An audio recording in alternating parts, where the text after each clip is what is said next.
And we're in. Welcome to another episode of the Good Listening To podcast with me, Chris Grimes, and it's my great pleasure to welcome to the clearing today an actor who back in the day I even did some actor role play with, I seem to remember, but Mr. Stuart Cox, who is a very interesting man in that he's an international Shakespeare director. We'll come on to that, but he's also had a very interesting sort of life journey. We were actors together in Bristol, and then one day in 1988 he announced on the death of either his mother or father, he'll clarify which that was, he upped sticks. I think it was your dad, I'll make that 50-50 assumption, and then off you went to Mexico to forge a whole new life. So Mr. Stuart Cox, welcome. How are you today? I'm fine, thank you, Chris. Nice to see you again. You've got a lovely... Going back all these years. Yes, and by the way, you've been gorgeous in leaning in quite heavily to the hashtag LOL virus group that I've also been running during this rather weird period in history. But thank you. Your comic memes have been copious and much appreciated. Thank you. You're welcome. I think life is about how you pass the time. Exactly. And in these days, it's a good way of passing the time. Lovely. And I agree, sorry. And I was going to say that you remind me, if I may, in sort of acting casting, when I first Googled you before today, just to sort of refresh myself, there was an interesting, there's another person called Stuart Cox where it said Stuart Cox is most famous for a production of King Lear in 1976. And I thought, that's not this one. But ironically now, what goes around comes around, you would be just the most gorgeous casting for King Lear now, because I think you are approaching the right fruity age, if I may say so. And also you make me think of brilliant casting for someone like Jacques in As You Like It, in All the World's a Stage. Right. And this is a real compliment, but there's a quality of sort of a rather beautiful melancholia about you. And I mean that as a compliment. Yes, there's certain clowns. I was in that production. I played the Duke of Gloucester in that production that you're talking about of King Lear. So it is you then? Yes. In the googly woogly, yeah. That was you, but that not playing. It's a long time ago, but that is I. And we toured communist Poland with that production, which was wonderful. It was extraordinary. It wasn't very wonderful for the Poles at the time. Yes. It's kind of very grim, but it was an extraordinary experience. No, I once tried to persuade the director of the Bristol Old Vic at the time, whose name I can't remember, in the 90s. Andy Hay, it might have been back. Andy Hay, yes. Boom. That I was absolutely perfect casting for Feste in Twelfth Night. I badgered him. I went to see him. We messed around for 45 minutes, and he gave the part to somebody else. But I thought, I understand this Feste. I know this. I understand it. And then there's the Fooling King Lear. Yes. So yes, and by the way, I completely agree. That would be, you'd be completely phenomenally perfect casting for that. And It's ironic, isn't it, that we? I remember getting feedback way back in the day that I will come into my own later in life, and it's quite interesting about one's time or moment in the sunshine, if you like. Absolutely, or not. Yes, and indeed, creating yes, one's own spot and one's own sunlight. Absolutely. So there's also a lovely, you talked about King Lear in Poland, there's also a lovely other just title, which is Pericles in Havana, which Absolutely. We will talk about as well. So let's bring you into the clearing first of all. There's lots to talk about, with Shakespeare being a through line in what I'm thinking we're beginning to talk about here, which I'm really enjoying. So what is a clearing like, first of all, in bringing you into these lovely storytelling archetypes that we do here on the podcast, which is the clearing, then there's going to be a tree, alchemy gold, and then a cake where you put a cherry on the cake at the end. So in the usual format, what is your clearing, Stuart Cox? My clearing, and you'll have to be very careful about how you put the tree into it. My clearing is traveling, because there's a space between setting off and arriving, and that can be on a bus, in a car, either as a passenger or driving, because we go into automatic when we're driving. It can be an aeroplane. It It's the act of traveling between A and B. For me, that is a space where nothing happens. And have you ever thought, why is traveling tiring? Because all you're doing is going from A to B through time and space. Why is that tiring? Why is that more tiring than sitting on a sofa at home and watching the television? It's just a delicious metaphor, A to B in Yeah. time and space. It's exhausting But, because we're alive, I think. Yeah, some universities must have done experiments on why you feel tired from traveling through time and space. Really, if that's the case, it must be exhausting to be an astronaut. Yes. That's a very long way to go. And that, for me, it's an empty space. And I've had really good ideas whilst traveling, because I've got nothing else to do unless you want to read a book or listen to music. But if you clear that, it's a perfect empty space, because you've left something behind and you haven't arrived at what's next. And I knew I was onto something with Jacques, by the way. All the world's a stage, and the sort of points, it's the journey Yes. towards, which is so profound there. And like you're a time traveler, a journeyman, a man in space. It is. It is. I mean, that's what life is, because time, you can't stop time. As soon as I've said this, it's in the past. Yes. Right. So the present is very fleeting. There's a lot of past and there's a lot of future, but the present that's gone. It went. So the beautiful comic construct is we've got to take a shrubbery or a bush or a pot plant or a tree with us as you. Well, we could have a pot plant that we're taking to a friend as a gift, or on the way back, I could have bought the pot plant in a supermarket or something. And I'm thinking bonsai tree now, where I'm thinking bonsai tree, where you can shake your bonsai tree to see which tiny little pips fall out. Whatever works is fine. It's working for me. So here we are, a time traveler traveling through time and space, going from point A to B. And which journey in your life's journey would you like to be making as I accompany you with my bonsai tree pot plant? There was I think in Mexico, I lived in a village called Tepoztlan, a very old settlement, and there's cave paintings in the mountains around. It's been settled for thousands of years. And the nearest town or city is called Cuernavaca, which for me is a bus ride away. Cuernavaca, did you say? Cuernavaca. Cuernavaca. Cuernavaca, yes, it was in the original Nahuatl language, it was Cuernavac. But the Spanish couldn't handle that, so they approximated it to Cuernavaca, which means cow's horn to them, but it's just they couldn't say Cuernavac, so they turned it to Cuernavaca.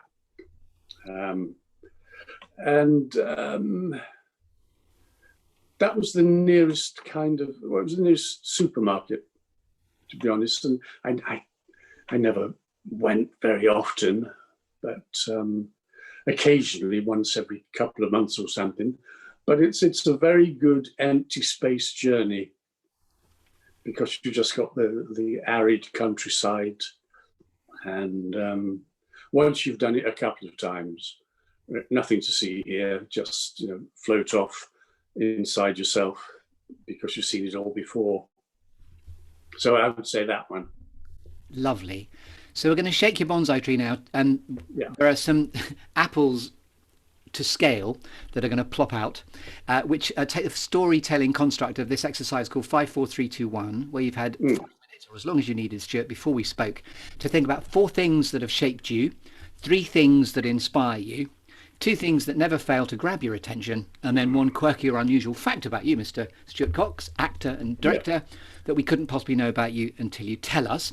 So over to you. Talk us through, how'd you like them apples? It's good. I liked it a lot. You'll have to rein me in to the 4, 3, 2, 1, because I could go on forever within those categories. So almost So, catacombs in the mountains of Mexico now. We're going to go into just keep me reined in. So 4 things that shaped me.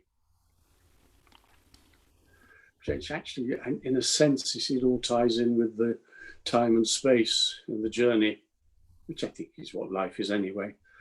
But I think the first thing that occurred to me was at the age of 6, in the back streets of Leeds, I saw my first black person.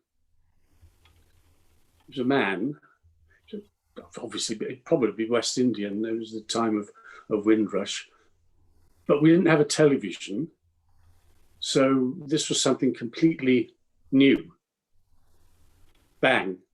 And my first thought was, fantastic. I wish I was like that.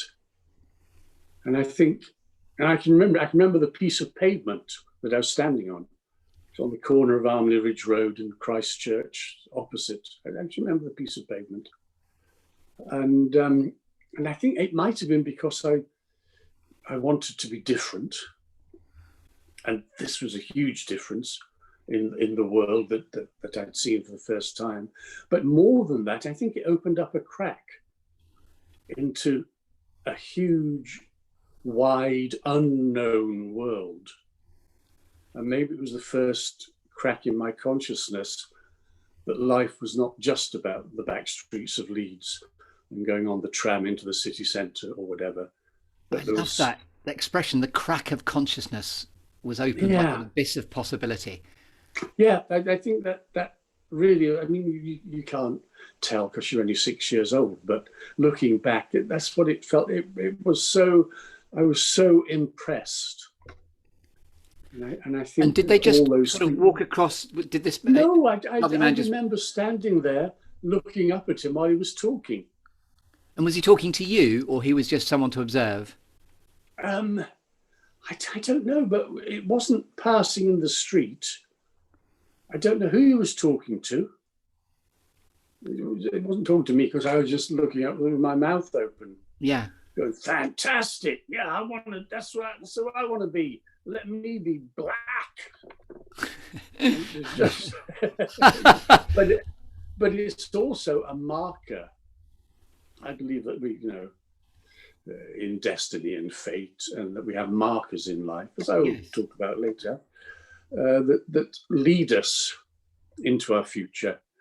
And for me, so much of my working life was about different cultures and the exploration of different cultures and how they manifest through the arts, through singing, dancing, theatre, whatever, and that our difference actually makes us alike rather than different. Yeah, markers that pull us towards our future. That's a beautiful way to put it. Yeah, because the second one, as we progress, you've got 4, haven't I? It's 4 things that have shaped you. So the 4 things that have shaped me. Okay, so my friend Stuart Hartley, who I recently recontacted we went to school together.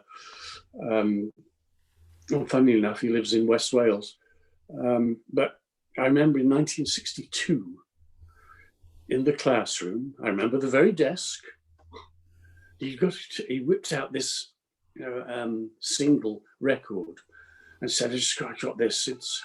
It's called Love Me Do, and it's by this group called the Beatles. They're going to be very big.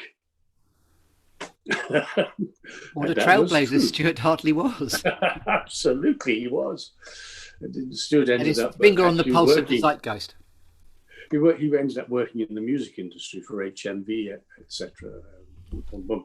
But so then, of course, the Beatles did become very big, and did they? It was a wonderful time to be a teenager because there was new music every single week.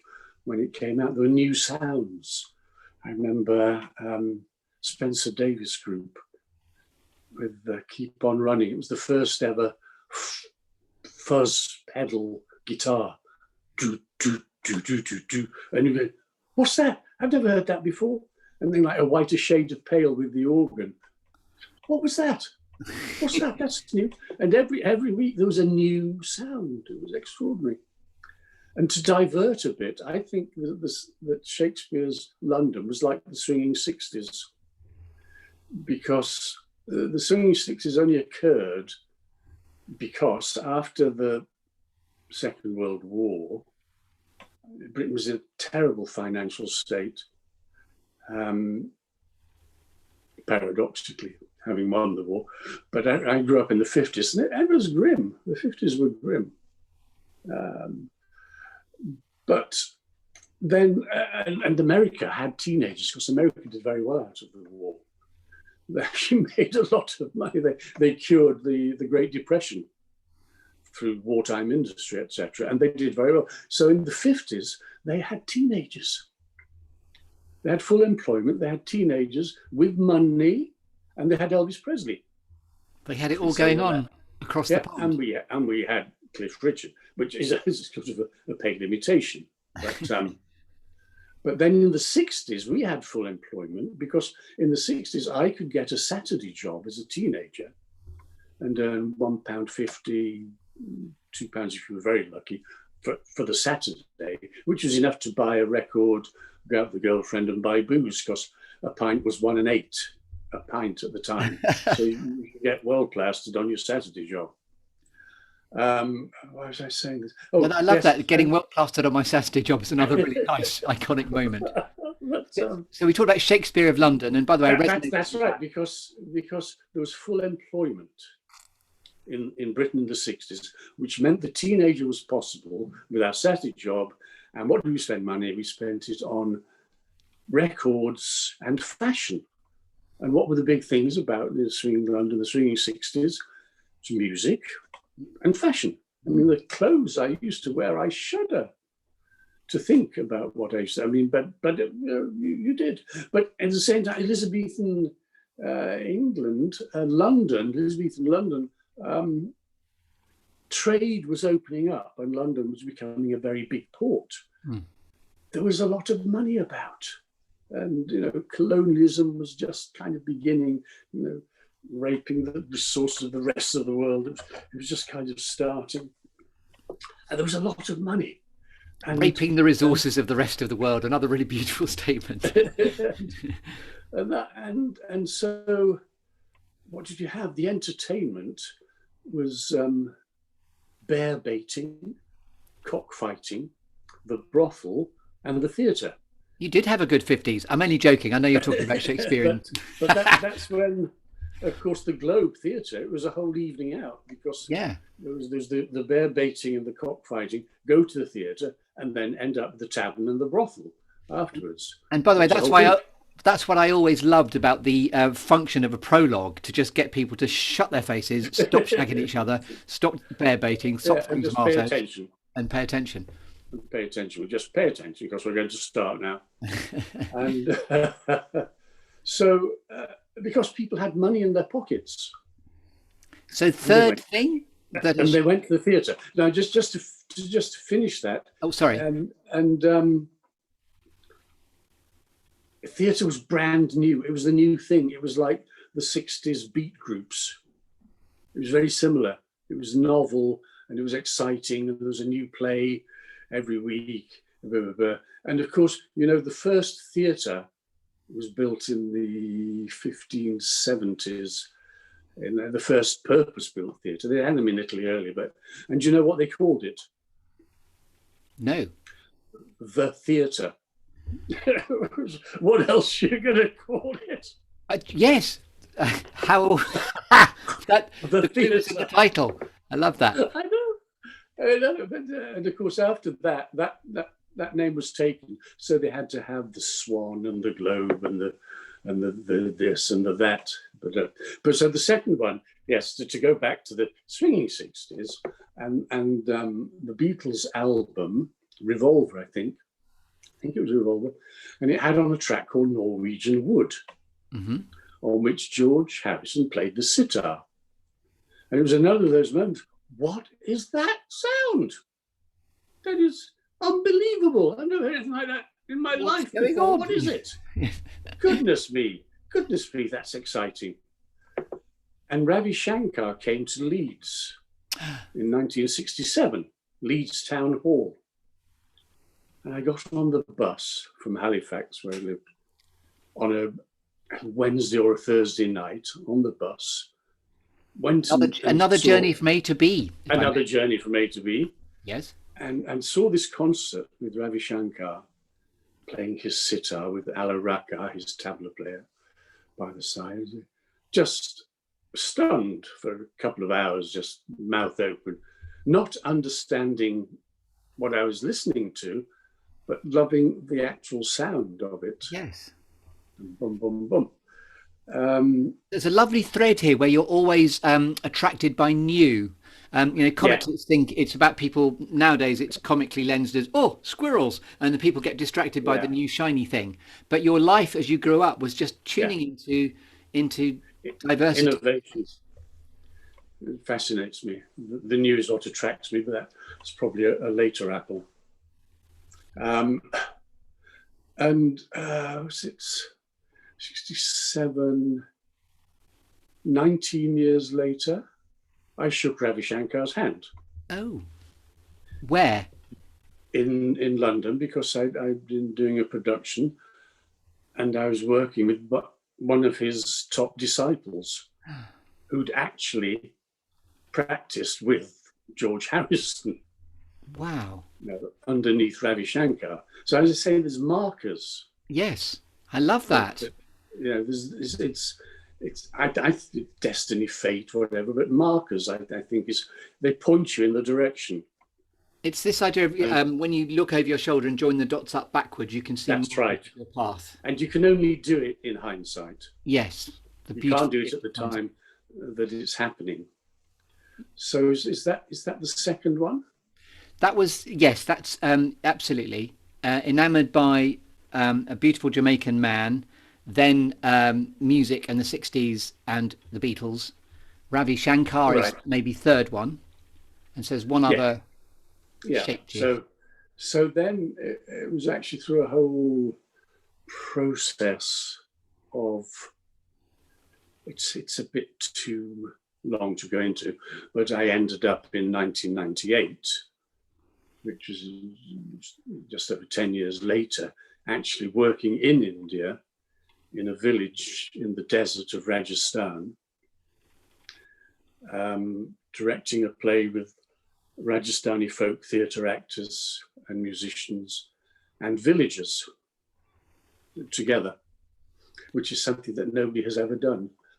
Certainly no British director has ever done it. And I don't think it's been done since. Indian directors used to go to the villages and select folk theatre actors, but take them to the city. There was a whole movement in the 1980s called Theatre of Roots in India. And it was going back to look at the traditions, the traditional theatres, and using that and bringing them into the contemporary world. But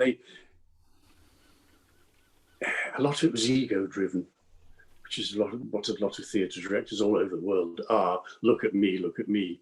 And by the way, as a cultural reference, when I was tuning into the fact you did that, it made me think about Peter Brook and the Mahabharata and epic tomes of work like that. But I know it's subtly different because you're talking about real community stuff. I know. I mean, the problem with Peter Brook is that he can't do rough theatre. He talks about it in The Empty Space. Yeah, one of my favourite iconic books. Oh, it's a Bible. Yeah. Absolute Bible. It even informs comedy improvisation for me nowadays. The Empty Space, brimming and charged with potential. I love it. Yes. So you're talking about space again, time and space. But he writes beautifully about what he calls the rough theatre, and I think that's a very good kind of title for it. When the theatre is in trouble, the rough theatre will always save the day. And that's an interesting precedent for now in pandemic. Mm-hmm. The arts is monumentally in crisis, as we know, but out of adversity comes great grace. But the thing about Brook, from my point of view, from what I've observed, is that he's so refined, he can't do rough theatre.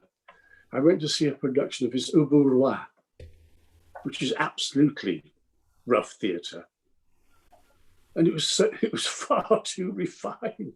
It wasn't rough at all. It was sort of high culture rough. It was holy theatre with a rough edge.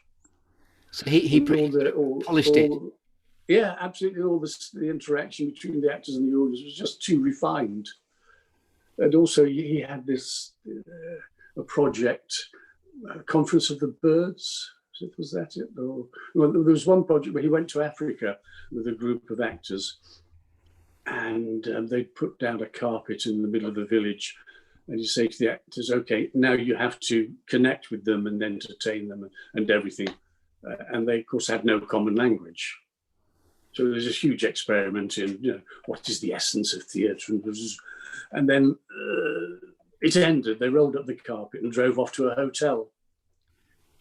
And I think, that so reminds me of one of my favourite ever acting exercises, where you just divide a drama class into two, and then you sit one group down to be the audience and the others stand there, and you go, okay, you've got a minute and a half to entertain us. And then the choices people start to do. It's the same thing. But my point is, they went back to a hotel. Yes. They too refined. That's right. But he would say, "Oh, I didn't want them to get to know each other because that would destroy the experiment of people that didn't know each other, etc." But even so, if you're going to an African village, find out what it's like to live there. Yes. And it's something that it's a bugbear of mine. I've come across it quite recently, and I don't care for it. I won't go into it now, but it's Western. It's cultural colonialism, basically. And again, I love the thread of the marker of time. So yes, one marker I so remember was you upping sticks. Really, 1 minute you're living around the corner from me in Bristol, next minute. So this is the point of India, was that I'd been working in British theatre for 30 years, and I'd done pretty much everything: experimental, touring, repertory, West End, opera, television, film here and there. I'd done all that, and it was like, so what's new that I haven't done before? Because I'd done that, and I suddenly realized I was having such a fantastic time in India, living in this village, the only Westerner for 3 hours drive in any direction. And it was supremely exciting. I mean, both the artistic thing of a genuine hundreds of years old folk theatre tradition, working with that and learning from it. Yes. And also the location. Yes. That was not Britain. And it just occurred to me, I thought, well, I like this. And somewhere in my head, I've left British theatre behind. There's no pull anymore. And again, maybe because it was becoming too polished or honed or too self-aware, and you wanted something a bit more rustic, remote, trailblazing, pioneering. But it was also the novelty thing, like you said before. I'm attracted to innovation, new things. So new things in the work that I did, but also in my life. And so to travel and work together was perfect, because I'd always traveled. When I was 17 and 18, both summers. So, 17, I went to the Isle of Wight and worked one summer. 18 and 19, I spent the summer hitchhiking around Europe. And not to do the Isle of Wight any disservice, but going to rural Rajasthan and Mexico. Absolutely. Trailblazing. But there must always have been a pull to get out of my environment, is what I'm saying. Because to head off around and you could hitchhike then. Yes. It was safe. Yes. 6 weeks. I was known as the 10 bob a day man because I allocated myself 10 shillings a day to spend. 10 bob a day man. 10 bob a day man. Yeah. That's right. And it worked. So then the India thing was perfect because, I mean, even as an actor and director, I traveled, touring throughout Britain, but internationally as well, Europe mainly. And then suddenly in India, you're going, oh my goodness, yes. And I thought, well, if I relocate to India with the rupee economy, I will never ever leave, because I wouldn't have enough money. I would never earn enough money to leave. So, and also it's very extreme. Yes, in my experience of India, I know what you mean. The extreme The of climate is extreme. Yes. The poverty is extreme. Yes. And the corruption's extreme. Everything about it is extreme. I mean, and I'm not putting it down, but I did have to pay a bribe to have the electricity stay on during the show in the middle of the village. Gosh. Stage. But the man from the electricity goes, well, of course it could go out in the middle of the show. So is there any way? Well, if you give me, I'll make sure it doesn't. The show must go on. The lights Absolutely. must stay on. I love that. That's beautiful. In other countries as well. But it's the nature of the beast. It's the gig economy. You can't get all Western. Oh, this is terrible. This is disgraceful. The corruption. It's how it is. You're not yes, really it's survival. It's the binary world of yin yang. Absolutely. Survival. You want the lights on? Give the guy some money. Yes, it's okay. And so then I thought, well, let's do it. But where? I mean, it was Mexico. I mean, it just came to me. Similar climate in some ways, but not extreme. Similar kind of culturally old. And if you watch Butch, Cassidy and the Sundance Kid, I'm interested why you didn't go to Bolivia now. Well, funnily enough, Butch Cassidy and the Sundance Kid was filmed in the village I lived in. The Bolivian scenes were filmed in Tepoztlán, the village I lived in. What a beautiful accidental segue into where you actually belong. Yeah. I love listening. It's a great thing. In the 1960s, the Magnificent Seven was filmed in the valley where the village was in the mountains. The whole thing was filmed, well, apart from the first kind of 10 minutes. So you could have shaken Yul Brynner's hand as well as Robert Redford's, Paul Newman's. Well, now you've said it again, because one of my neighbours, her father was employed as a wrangler for Yul Brynner and his horses. Awesome connections. I love this. Beautiful. Absolutely. So there's, I often have a quick look at it, because it's the landscape is the same, because it's millions of years old and it isn't going to change since the 1960s, which can go back to the 60s again. And so I packed up that. I must have been mad, you see. A lot of people thought I was. I didn't. I was quite envious, actually. Well, that's a good reaction. In a good way. She said to me, "What are you going there for? They'll skin you alive." This sort of reputation of Mexico, even back then. But what are you talking about? It's just another country. And you'll be back. You'll be back within weeks. You won't do. I mean, I set up that lovely flat. I left it behind. I gave most of what I had away. It was a very iconic flat as well. I remember it was in one of the crescents in Windsor Terrace.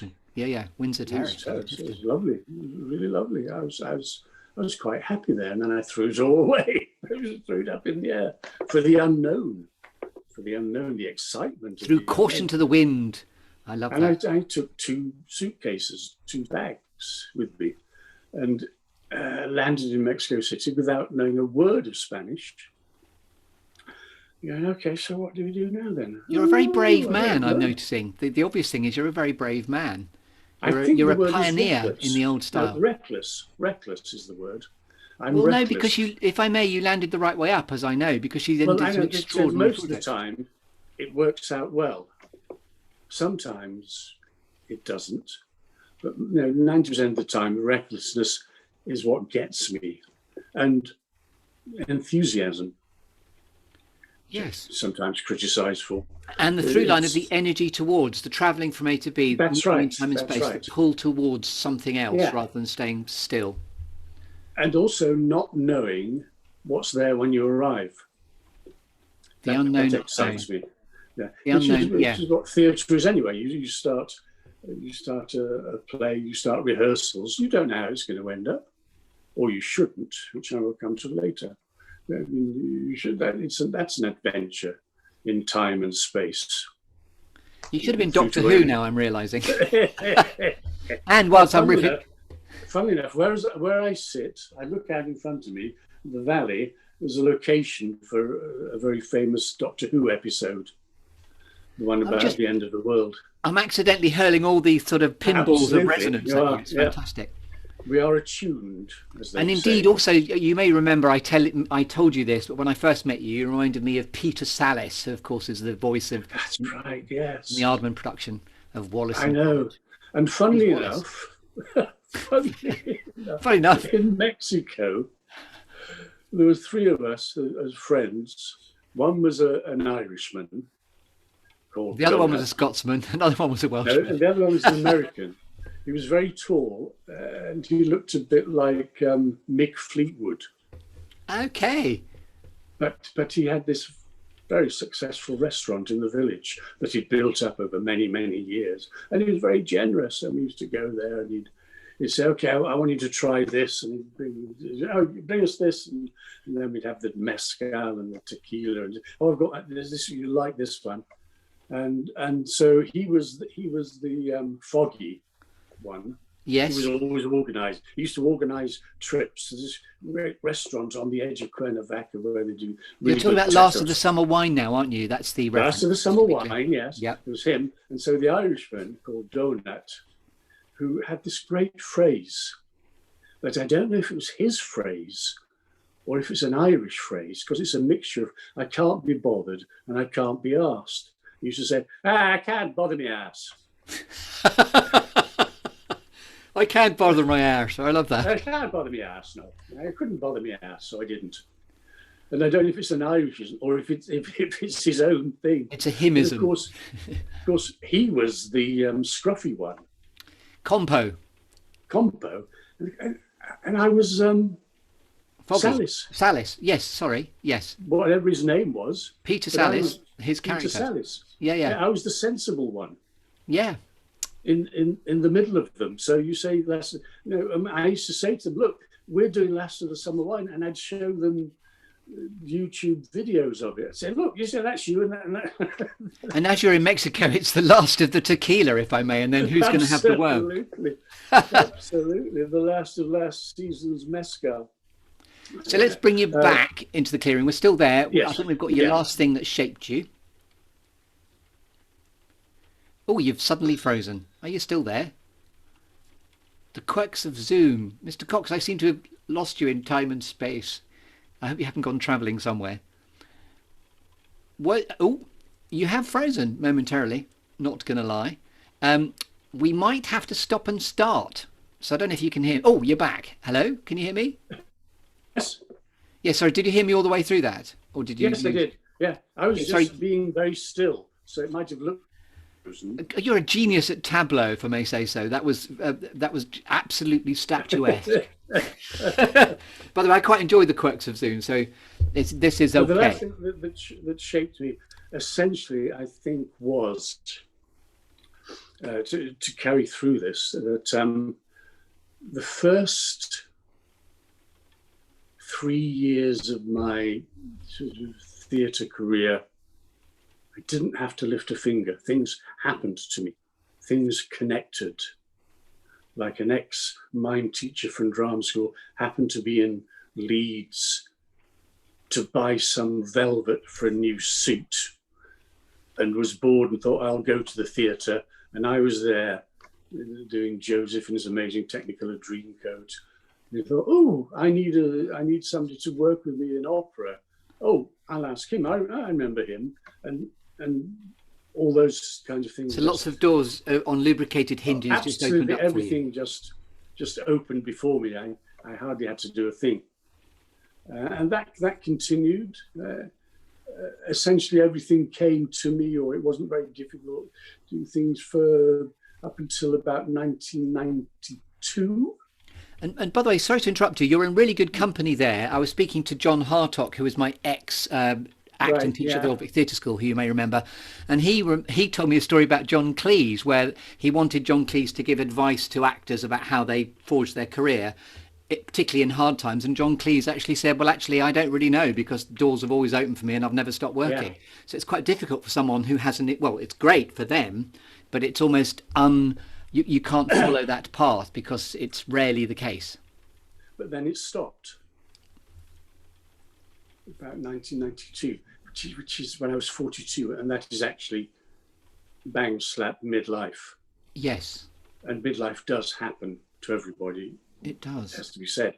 So often you see things in the paper, so and so fell off a cliff, broke his back, bum, bum, bum, age 42, Oh or gosh, Stuart. 43, or 41. And by the way, that's so resonated with me because I'm 58 now, but 42. I have to say this because you've mentioned that number was my Yeah. absolute what I call year of the wibble. I experienced anxiety in a way that I never Yeah. have. You're absolutely right there. Absolutely, yeah. It's midlife, and it will take many different forms. Yes. And of course, the cure or the way out, that's when, men run off with young women or buy a sports car, the cliche of all that. Because suddenly what's going on? I don't understand anything. So to hold on to things. But I didn't reach out for anything. I just kind of went through it. And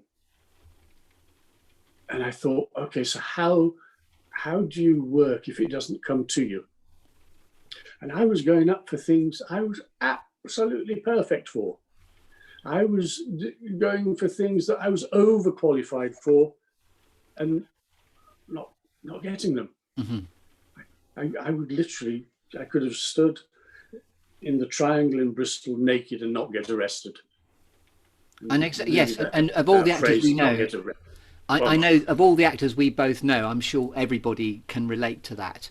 Absolutely. Yeah, and then that's in a sense when we met, because it was at that time that the government wanted to put everybody who was on the dole. That's what they're doing now as well.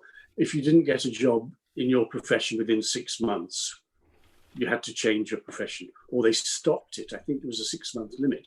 They stopped paying you, so you had to get out and do something Else, yes. which I was very reluctant to do. And you know why they did that? Is because PAYE. Yeah. They wanted to put all actors, all theatre, everybody on PAYE. I remember that. And The Equity Schedule took D. them to court. Yeah. And Equity took them to court with Sam West and his father, Timothy West, Yeah. as an example of two actors from two different generations. Tim West was self-employed with all the allowances. Sam West had no allowances, PAYE taken off, all boom, boom, boom, boom, and they lost the case. So they thought, right, we'll get them. So they got us on the 6-month limit. They wouldn't, I think Equity tried to negotiate. So acting is different. Sometimes you don't get a job in 6 months. Yes. And they refused. They said, no, 6 months, 6 months. And that's why you and I ended up doing role play for industry. Yeah. Because actually it was casual work, but it was reasonably well paid by the day. Yeah. I mean, I know the one that we worked for wasn't as well paid as it might have been, £60 a day, as I remember. But it was acting. It was keeping the chops going. Yes, it was. And indeed, it got me on. There is that lovely thing about we do have to be adaptive and flexible in life. So we can't, and none of us, neither you or I are from the stable of people who just sit there waiting for the phone to ring. I think proactivity and your innate journeymaning is a way of pulling you towards your future. So that was the last thing that in Mexico, I somehow had subconsciously forced myself into a situation where I had to work. And the only work that was acceptable to me was theatre, either acting or directing. And so I did a solo performance in English and found there were enough people there that wanted to pay for me to do it. Mm-hmm. And a whole new world opened up. I performed in halls, in theatres, in gardens, in restaurants. Some very kind people would open up their house and garden for cultural event, and it kind of snowballed, and others were then able to do it afterwards.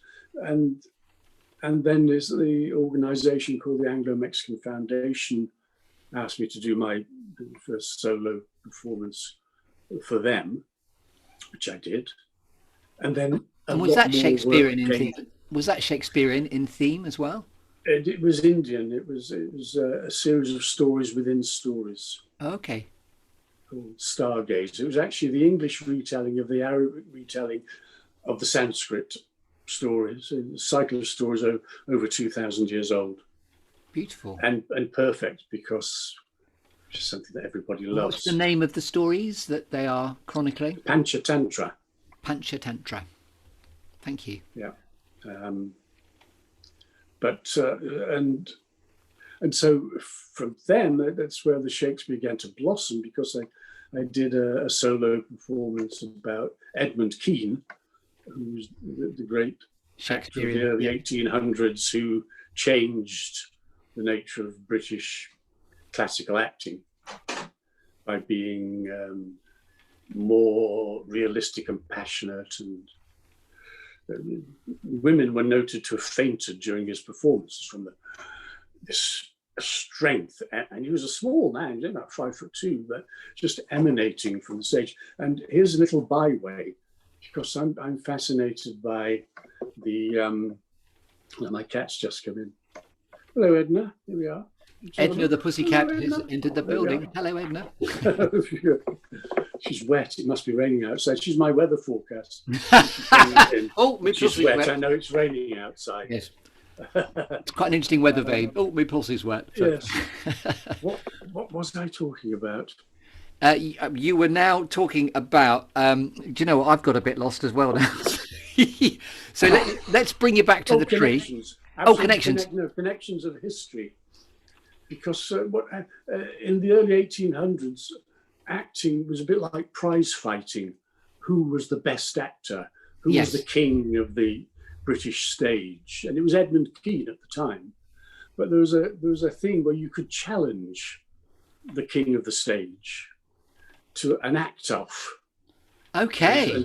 And so the challenger and the king would be in the same play at the same time, and the audience would decide. Well, doing the same monologue, same content. No. In this particular case, Edmund Kean was playing Othello. Yeah. And his challenger was playing Iago, or the other way around. I can't remember which, but those are the two kind of almost equal parts in Shakespeare that you can show off in at the time. And the comedian in me thinks it should be called a lovey-off or something, but But they do things like steal each other's light and that kind of thing. Upstage, I mean, all of that. But the challenger to Edmund Kean was humiliated. Ah, because he made fewer women faint. No, he couldn't live with the shame, so he emigrated to the United States and became, acted over there. He was very famous actor in the United States and had children, and his sons became actors, and one of them shot President Lincoln.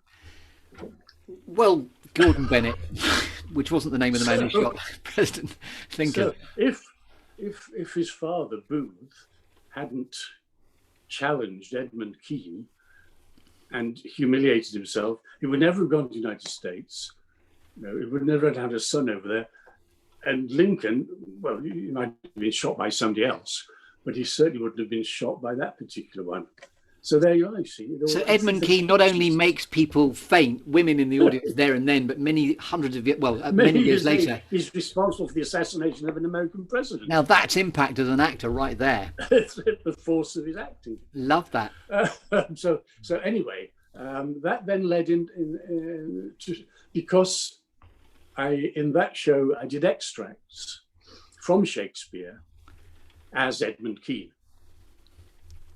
Of course you did.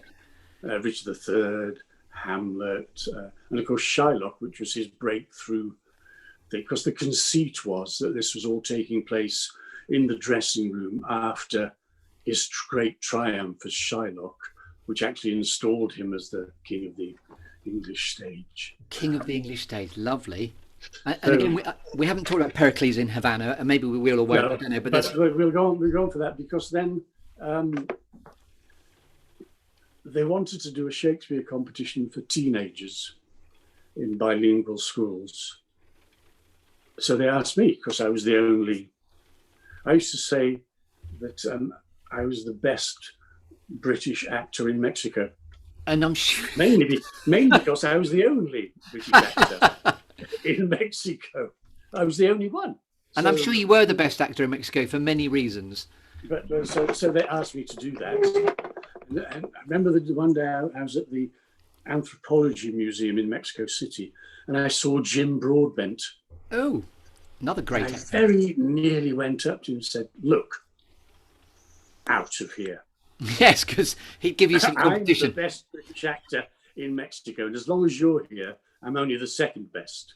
What you could have done is slapped him about the face with your glove and challenged him to a lovey-off in Mexico. I know. I didn't. I should have done, because I'm sure he would have seen the humour in it. I'm sure he would. Anyway, I didn't. But he could have joined your other tribe with Mick Fleetwood compo. So let's talk about three things. Let's talk about three things that inspired you. One thing was that Shakespeare sort of re-entered my life in a big way, and I was able to work with over 1,000 teenagers over the course of 15, 16 years doing Shakespeare, and they taught me so much. And part of that, maybe traveling somewhere between A and B, I had the idea to go to Cuba to offer a Shakespeare workshop for young Cuban actors out of a sense of solidarity because they've been cut off for so long. And I did do that, and that led to being asked to go and do a production there, which is where Pericles happened over there. So you've had lovely through line of and thread of moments in the sunshine to do with pulling you towards your future, and lots of empty space Peter Brookness going on because you're forging new empty spaces. And it was the journey between the airport and the center of Havana where I fell in love with Cuba. It's the first time I went. It had such an impact, even more of an impact than India had on me. It was just, wow. Yes. Oh, what is this? I like this. So back to your 6-year-old self as well, actually, that moment of epiphany of like, wow. That's right. Yeah. And within a week, I was going to the shops looking at prices and thinking, okay, because my pension was about to arrive. I was about to be 65. Could I live here on my pension and continuing work in Mexico?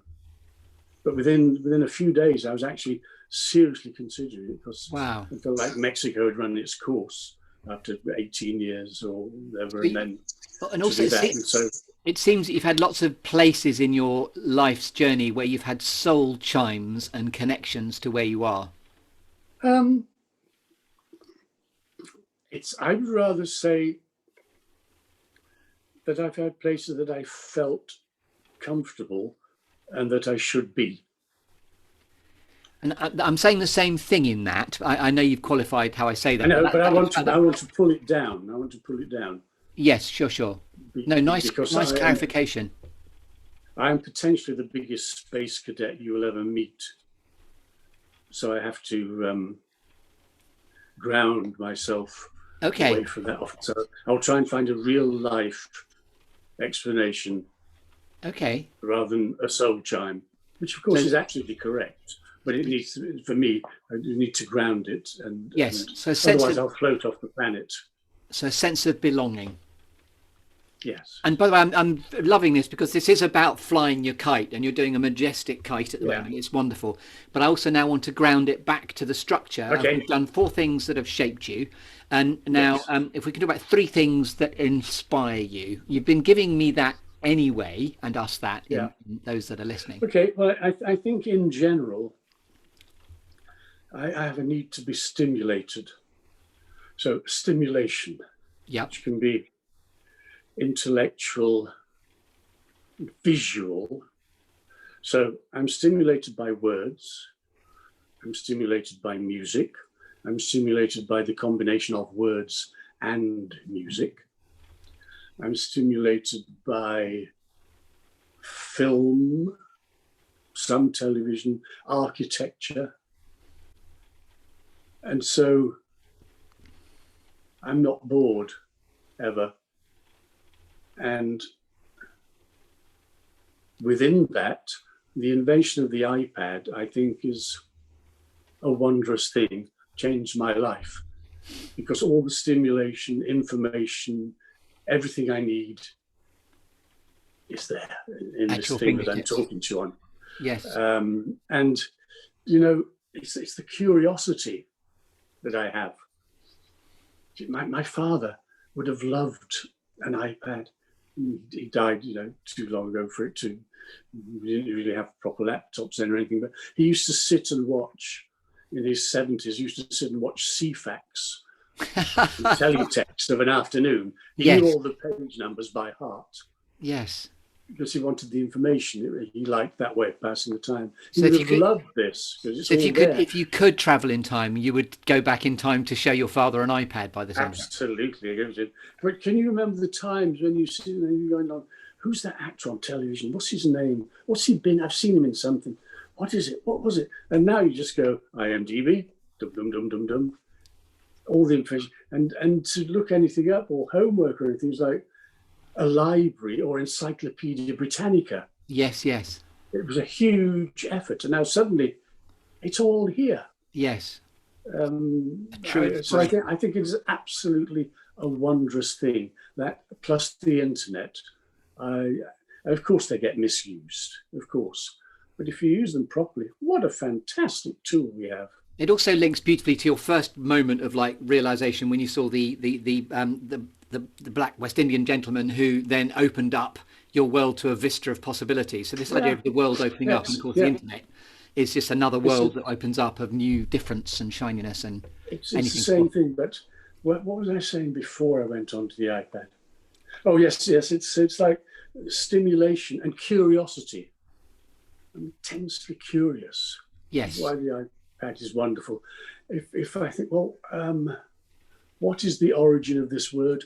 I can look it up. Yes. I can do it. I spend a lot of the day just trying to discover things that I don't know because I'm curious. And I suppose curiosity about other countries, other cultures. Yes. That's a running theme. So, and also what inspires me are non-professional performers. That's clear from where you've forged your path as well. But the two of the best things I've ever seen. One was in a village in Ireland down the end of a country lane outside of Tralee. I was there doing a workshop for the grandly named National Folk Theatre of Ireland, which was actually like a summer tourist attraction where they had this awful set of a thatched cottage and did Irishy things. And it was run by Father Pat. It was a priest. And in his spare time, he did this. And not related to Postman Pat, but Father Pat. He just got this group of young actors that he wanted to have on a permanent basis. But he wanted to somehow modernize what he was doing. So we did that. But the point of the story is that he had a play that he'd done, completely with non-professionals, about the founding of Lourdes in this village. Actually, it was called Knocknagoshel. Knockna who? Knocknagoshel. Knocknagoshel, okay. If you look it up, Knocknagoshel is just outside of Tralee. And he did this, and it was such a success. They had charabancs coming down from Belfast all the way. And the village, this country lane was filled with chip vans. Quick, get the chips in. And he used to do it every weekend. And he said, no, boys, I think just might be the last week. I do it to the end of the month, and I think we'll stop it there now. So come and see it. And we went, and there were charabancs and the chip vans, and full house. I said, I think I'll do it a little bit longer now. Yes.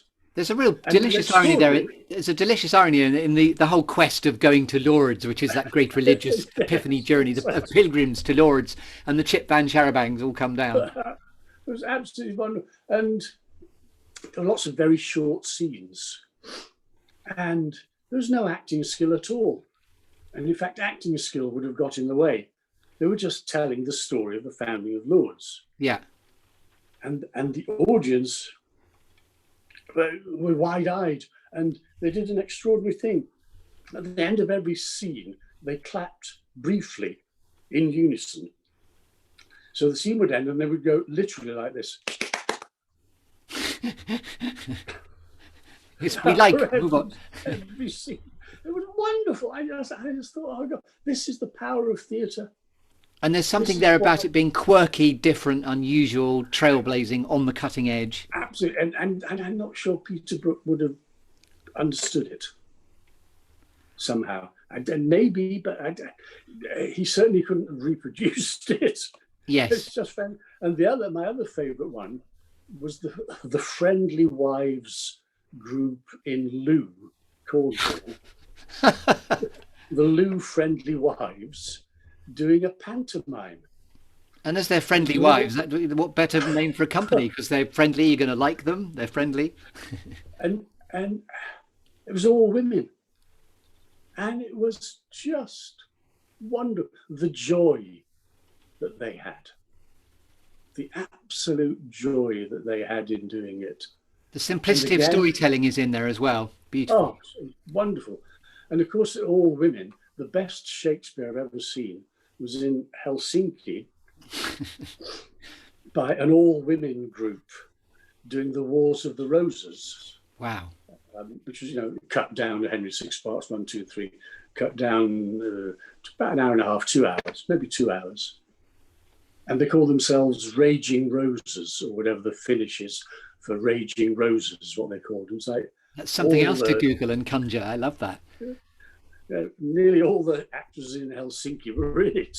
And they've been doing it, for quite a while, a number of years on and off. And by the way, I have to manage time for us both as well, because we could speak for hours, which is beautiful. Okay, so anyway, it was an old factory with sand on the floor, and it was absolutely joyous and wonderful and illuminating, absolutely illuminating. So the last one. Yep. Are we on to? We're on to two things that never fail to grab your attention. Okay. Again, it's kind of non-professionals acting. Lovely. Because you I've have got quite a lot of communities, and my theory is that you don't teach people how to. I don't think you can teach people how to act anyway. I think drama school is a space to practice in. Nobody can teach you. You get it or you don't. And eventually, after a lot of practice, bong, oh, you get it. The light bulb goes in. I don't think it can be taught. So I refuse to teach non-professionals. All you do is you explain the situation, what's happening, hear the words, speak them. Yes, and by the way, you said you refuse to teach non-professionals. You mean you refuse to teach professionals, is what you mean, isn't it? No, either non-professionals or professionals. Oh, you feel they can't be taught? In community situations, professionals think they have to teach. Oh, yes. These people that don't know anything about it. They know everything about it. It's just the unlocking. Yes, I love that. The muscle to be. Yeah, and I think if you teach, you destroy, because then you get into amateur dramatics. And my observations is most amateur dramatics is about imitating professionals, right? Yes, or the worst kind of it. Yes, I'm really wanting to anchor it now, because we. Yeah. So what inspires me? Mexican teenagers doing Shakespeare. Lovely. They never fail to grab your attention. We're up to. Who know nothing about it whatsoever, and over the course of a couple of workshops and they get it and they illuminate it to me. And I love the accent. For example, there's a line in what's the one with the twins? A Comedy of Errors. Comedy of Errors. And the two Dromios. Yeah, and there's confusion, and she says to the wrong guy, she says, "Go, comfort my sister." And so in Mexico, this sort of 17-year-old, she comes on and she goes, "Go, comfort my sister." And everything within that, the pleading, everything went through those words. Yes. Whereas a "go, comfort my sister" does nothing. Yes. Go, comfort my sister. Beautiful. Lovely. The music, the tone. It's moments like that, you go, well, that's how you say the line. Yes, that is perfect. Is. Yes. So there was so many times over so many years that just, it was a joy. It was just, oh God. Yes. And professionals, bye-bye. Let the people speak for me. One quirky or unusual fact about you, Stuart Cox, we couldn't possibly know until you tell us. Oh, this was especially for you. In 1966, I was 4. I was the Halifax Youth League's table tennis doubles champion. Oh, Stuart Cox, we've never played ping pong together, and you've been hiding in the trees. I'm sorry. I was in a table tennis league. Yeah, and it's table tennis. It's not ping pong. It's table tennis. Let's be clear, but bring it on. Someday we'll make a point. I know. So the Halifax. But yes. So give me your Youth title League. again. Halifax Youth League table tennis doubles champion. And the wonderful thing about this was that there was a singles competition, which I didn't get that far in it. But they to pair you up, they put your names out of a hat. And I was paired with this guy who, I don't know what you call it now, in those names, was deaf and dumb. He was deaf and mute. Yeah. We could not communicate verbally at all. You didn't practice together. You just write, you're up against them. We clicked so perfectly, our individual styles. We were beating like the winner of the singles. Wow. We were beating people that were far better than us individually. Yes. But, I mean, the day we kept winning and winning, and we won the final. I mean, it was, and I never saw him again. By the way, that's just the beauty of partnership and the nature of ensemble, actually. The great, the sum of the parts better than the sum of the individuals. And it was a complete accident. The names were out of a hat. Boom, boom. We did it. And we just intuitively worked together as a team. And we won the damn thing. We won. You were a perfect double act. I love that. Yes, it was. It was lovely. Never saw him again. But it was a perfect moment of time. Yeah. I've got a newspaper clipping of it as well. I've also got the shield, but I couldn't find it. It's in a drawer. You were going to show us the shield. Yes. A moment of table tennis ping pong porn just for me there. Thank you very much. I love that. I'll send you a photo of it. I'd love that, and I'll add it to the sort of notes for the podcast, my dear. So God, I've gone on and on, haven't I? It's been really juicy and lovely and full of what we need. But now I'm just going to go a tiny bit faster. Yeah. Moving away from the clearing tree now, we're going to now just get you to tell us about alchemy and gold, which, by the way, you've been implying all the way through. What is the alchemy and gold that you, Stuart Cox, director, trailblazer, always like to bring in the life's work you've decided to apply yourself to all this time? Never looked to the end product. I have a real problem with theatre directors that have tantrums and shout and scream and tell the actors, because it's so important. This is such an important thing. We've got to. Blah, blah, blah. No, it's not. It's not. The way that you get somewhere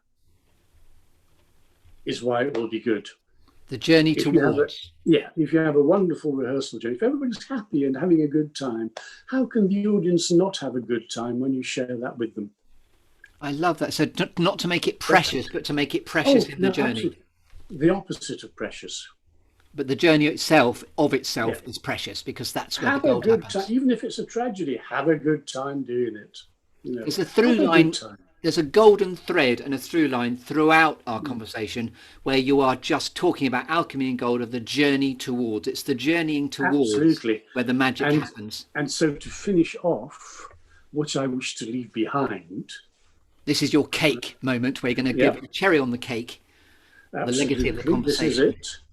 And this is a poem by a Greek poet called C.P. Cavafy. C.P. Cavafy. Cavafy, in a translation by Edmund Keeley, and it's called Ithaca, which is the destination for Odysseus on his journey back from the Trojan War to his wife Penelope. And it took him 10 years. He kept getting distracted. But so the poem's called Ithaca. As you set out for Ithaca, hope your road is a long one, full of adventure, full of discovery. Lystrigonians, Cyclops, angry Poseidon, don't be afraid of them. You'll never find things like that on your way, as long as you keep your thoughts raised high, as long as a rare excitement stirs your spirit and your body. Like Stagronians, Cyclops, wild Poseidon, you won't encounter them unless you bring them along inside your soul, unless your soul sets them up in front of you. Hope your road is a long one. May there be many summer mornings when, with what pleasure, what joy, you enter harbours you're seeing for the first time. May you stop at Phoenician trading stations to buy fine things, mother of pearl and coral, amber and ebony, sensual perfume of every kind, as many sensual perfumes as you can. And may you visit many Egyptian cities to learn and go on learning from their scholars. Keep Ithaca always in your mind.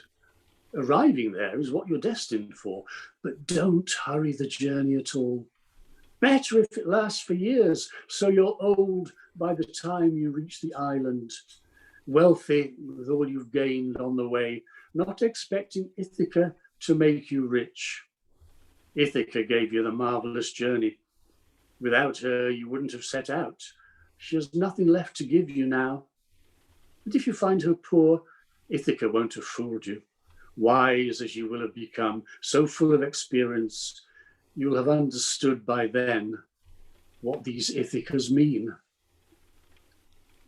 So here I am at the age of 70, arriving at my Ithaca in Wales. Stuart Cox, lovely journeyman. I just think that was just such a beautiful, perfect cherry on the cake finish to our conversation. So you've been listening to Stuart Cox on the Good Listening To podcast. Thanks, Stuart, for blessing us with your presence here in the clearing. It's been really fantastic talking to you. Thank you for the opportunity. I like to talk. You're a lovely man. Thank you so much. And thank you, Chris. good night.